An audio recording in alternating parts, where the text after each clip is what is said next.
Le système éducatif, c'est une usine de moulage à la chaîne. Il y a certaines matières, certains cursus que tu dois faire. Si tu les fais bien, tu es valorisé via les notes et le diplôme et tu aboutis au summum de la chaîne, donc tu deviens prof universitaire qui va transmettre le même système de croyance. Si tu ne valides pas ces moules, tu es en dehors du système, du coup tu n'es pas intelligent. Et ça c'est complètement faux parce que l'intelligence elle est multiple. Il n'y a pas plus complexe qu'un cerveau humain et aujourd'hui on n'utilise que moins de 10% apparemment des capacités du cerveau, organe extrêmement complexe et qui est vraiment maltraité par les systèmes éducatifs. Il y a toujours moins cher, il y a toujours des gens qui crèvent de faim et qui sont capables de travailler pour une misère. Mais plus rapide que ça, il y a l'intelligence artificielle. C'est-à-dire que des machines peuvent faire tout le travail que fait un être humain. Et ça touche tous les domaines, c'est ça qu'il faut comprendre. Nous, par exemple, moi quand j'ai eu mon bac, 94, mes parents m'ont dit c'est bien de faire IHEC, ESG et tout. Pourquoi? Parce que quand on a un diplôme de comptabilité, par exemple, on va travailler, on va avoir un bon salaire et une belle carrière. Parce qu'effectivement, il y a 20 ans, quand on a un diplôme de comptabilité de ISG ou de HEC, on va travailler dans les entreprises et on touchait par exemple, je me rappelle, vers les 600 ou 650 dinars. C'est l'équivalent peut-être de 2000 dinars aujourd'hui, vu l'inflation des prix. Vous voyez, aujourd'hui, un bac plus 3 en comptabilité, je parle des filières que je connais, touche 350 dinars. Vous voyez l'appauvrissement. Il y a 20 ans, on touchait plus de 600 dinars. Alors qu'il y a 20 ans, les prix étaient pratiquement la moitié de ce qu'ils sont aujourd'hui. Hein, aujourd'hui, les diplômés en comptabilité ne travaillent pas en Tunisie. Et ils sont des dizaines de milliers. Pourquoi ils ne travaillent pas? C'est très simple, parce qu'il y a des logiciels qui font tout. Il y a un logiciel qui fait tout le travail. Du coup, l'entreprise, elle ne va pas embaucher un diplômé. Elle va embaucher quelqu'un qui est polyvalent, polytâche, qui va faire du secrétariat, mais aussi du traitement facture. Il va entrer la facture, les données de la facture dans le système. Et ils auront besoin uniquement de la signature de l'expert comptable à la fin de l'exercice. C'est un exemple pour vous dire qu'il y a mutation réelle de tous les métiers. Et c'est pour ça que Jérémy Rifkin dit c'est la fin du travail. La fin du travail tel que nous le connaissons. Le plus grand bassin du travail aujourd'hui, c'est l'agriculture et l'industrie. Récemment, les services. L'industrie, c'est bientôt fini pour une raison très simple. C'est aussi le progrès technologique. Regardez vous-même sur Internet, tapez imprimante 3D. Aujourd'hui, il y a des machines intelligentes. C'est des imprimantes. Tu peux mettre une montre comme ça. La machine scanne la montre. Ou alors sans que tu mettes l'objet. Hein. Il y a des milliers de logiciels sur Internet. Tu peux charger le logiciel, utiliser des déchets, des matériaux de recyclage, c'est vrai là. Du plastique qui ne coûte rien et nos rues sont pleines de déchets, donc c'est beaucoup d'énergie en fait à exploiter. Et la machine te sort l'objet. Regardez sur internet, c'est édifiant. Hein. La machine, elle fait de vous connaissez le fonctionnement de l'imprimerie, c'est du deux dimensions. C'est un plan, 2 dimensions. Là, c'est du 3D. Ah oui, c'est ça. C'est du 3D. Du coup, tout va pouvoir être fabriqué à un coût marginal pratiquement nul. Et c'est pour ça que tout va être de moins en moins cher et accessible. Et c'est pour ça que c'est pratiquement la fin du travail industriel tel que nous le connaissons. Donc demain, comment va être l'économie? Et quand je dis demain, c'est 2020, 2030, tout au plus 2050. Ça va être complètement différent. Je résume ça en quelques points, mais regardez vous-même, Jérémy. Le bien le plus rare, le plus cher sera la nourriture. Et vous voyez aujourd'hui combien la nourriture est chère. Et combien c'est plus cher, souvent, que de charger son téléphone portable. On peut trouver des gens à l'extrême bout de la Tunisie qui n'ont pas d'eau, qui n'ont pas d'électricité et qui ont des téléphones portables. Pourquoi? Parce que c'est très bon marché. Pourquoi? Parce qu'il y a énormément de concurrence entre ces firmes de la téléphonie mobile. ça va être plus encore. Il va y avoir des téléphones incorporés dans les montres, ensuite sur la main.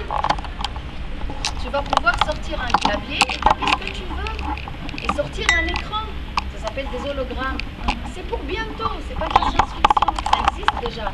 Mais plus le coût baisse, plus ça va être démocratisé. C'est une question de coût. La nourriture, pourquoi ça va être le bien le plus cher? Et ça nous renvoie avec les idées et vers l'opportunité économique. L'opportunité économique de se centrer et de perfectionner ses compétences dans ce genre de domaine, la nourriture. Simplement parce que depuis l'avènement de l'industrie pétrochimique, toute l'agriculture mondiale a été transformée. On est passé à l'industrie, à l'agriculture industrielle. C'est-à-dire que on ne plante plus sans pesticides. On utilise systématiquement des pesticides, des engrais, mais aussi des OGM, des graines génétiquement modifiées. Ce qui fait qu'avant, l'agriculteur, quand il plante des tomates, il n'a pas besoin de mettre de l'engrais. Il récolte ses tomates. Et avec la graine, il va avoir une nouvelle récolte l'année prochaine. C'est les cycles de la nature, il n'y a pas que ça. Avec l'avènement des OGM, bon, les OGM, ils ont été vendus au grand public parce que la graine est plus performante. C'est-à-dire qu'au lieu d'avoir, par exemple, 4 tomates sur 1 cm², tu vas avoir 10. Donc c'est plus de rentabilité. Et comme nous sommes une civilisation qui court derrière la rentabilité, on a très vite gobé ça. Mais la graine OGM, ce qu'elle a de particulier, c'est qu'elle ne pousse pas l'année d'après.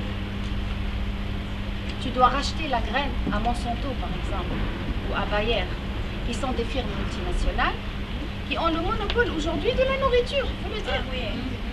Si tu ne peux pas acheter la graine, tu ne peux pas planter. Ouais. C'est ça. Parce que la graine que tu as plantée l'année dernière est morte. Elle est programmée génétiquement. Ouais. C'est énorme là. Je sais que tout le monde ne prend pas conscience de ça. Et vous mangez tous, moi y compris de ça. C'est pour ça que nous avons un tas de maladies que nous ne comprenons pas. Yeah. Et que nous sommes stressés. C'est quoi le stress? C'est l'organisme qui est en déséquilibre. Pourquoi? Parce qu'il y a des choses génétiquement modifiées. Exactement. It's not sustainable. Yeah, it's not. Exactement. Donc vraiment, il y a urgence là. Il y a urgence pour revenir vers une agriculture écologique. C'est-à-dire avec des graines non OGM. Pour que l'agriculteur alpha, ton père, toi-même, puisse avoir ton indépendance économique. Sinon, tu es obligé de racheter des graines aux géants internationaux, mais aussi leurs pesticides. Parce que la graine, elle ne pousse pas sans engrais. Pourquoi? Parce qu'à force de déverser des engrais dans le sol est mort. Il faut comprendre ça. Moi, quand je voulais planter, par exemple, quand j'étais jeune, quand j'étais vraiment jeune, partout dans le monde, parce que le sol est mort. Après, il faut comprendre que le sol est vivant. Hein. Le sol observé au microscope, c'est plein d'organismes vivants qui retournent le sol et qui participent du métabolisme général, qui fait que la plante, elle prend les minéraux, elle fait la photosynthèse et tout ça. Avec le déversement catastrophique depuis les années 50, 60, 70 des engrais chimiques, les sols sont morts. Rappelez-vous, mais les engrais, ils ont tué la microbiologie du sol. Donc c'est vraiment catastrophique, il faut le dire en fait. Il reste un espoir du retour vers une agriculture écologique qui garantit non seulement de la nourriture, tout simplement de la nourriture saine pour ne pas avoir un cancer à 10 ans. Aujourd'hui, nous avons des enfants qui ont un cancer à 5 ans, c'est pas normal. Allez, parce que tout son corps, tout ce qu'a mangé sa maman, c'est génétiquement modifié. Mais aussi pour avoir ton indépendance économique. Donc, demain, l'économie, ça sera l'agriculture pour celui qui sait profiter, voilà, sauter sur l'opportunité. Il faut savoir aujourd'hui que des pays achètent des terres agricoles. Il faut savoir ça. Hein. Les pays qui ont des études stratégiques et qui sont conscients de ça, ils vont acheter des terres agricoles. Une portion de terres agricoles, c'est le cas. شيرتها سعودية تزرع فيها هي القمح وتهزه وانت ما تاكلش القمح.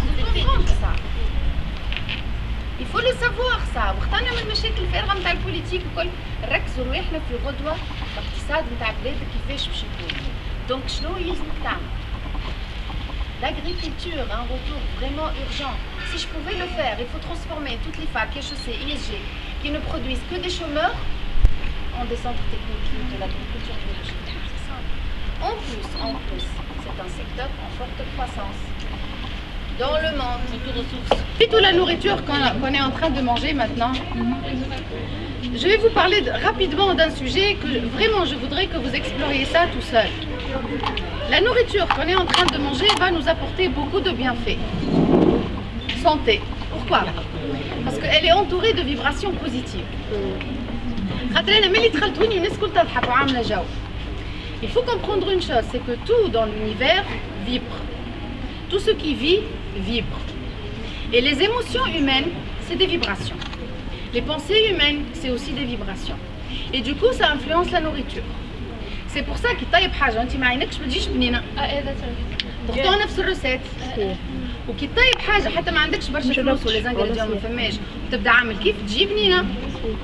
دونك معناتها نحبكم تفهموا الحكاية هذيا. الماكلة اللي موجودة على الطاولة الكل elle a été inondée par toutes les vibrations positives qui sont là. Et même si éventuellement il y a par exemple des microbes, voilà, ils ne peuvent pas survivre avec les vibrations élevées de la joie, si vous voulez. J'essaie de résumer, madame.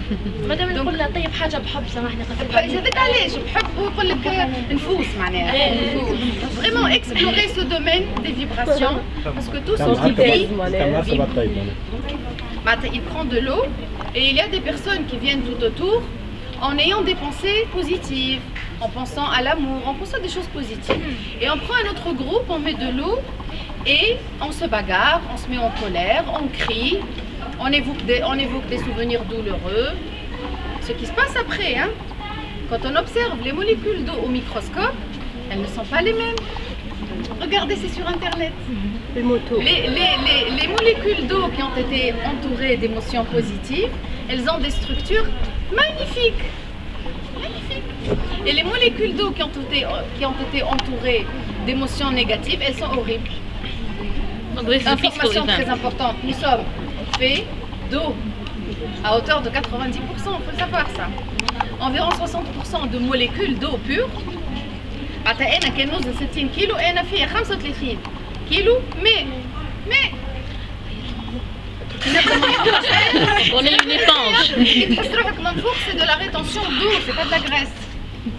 بخلاف الماء هذاك à l'état معناها H2O, il faut savoir que 99% des molécules sont فيهم des molécules d'eau en fait, c'est de la chimie معناتها فما H2O فيهم.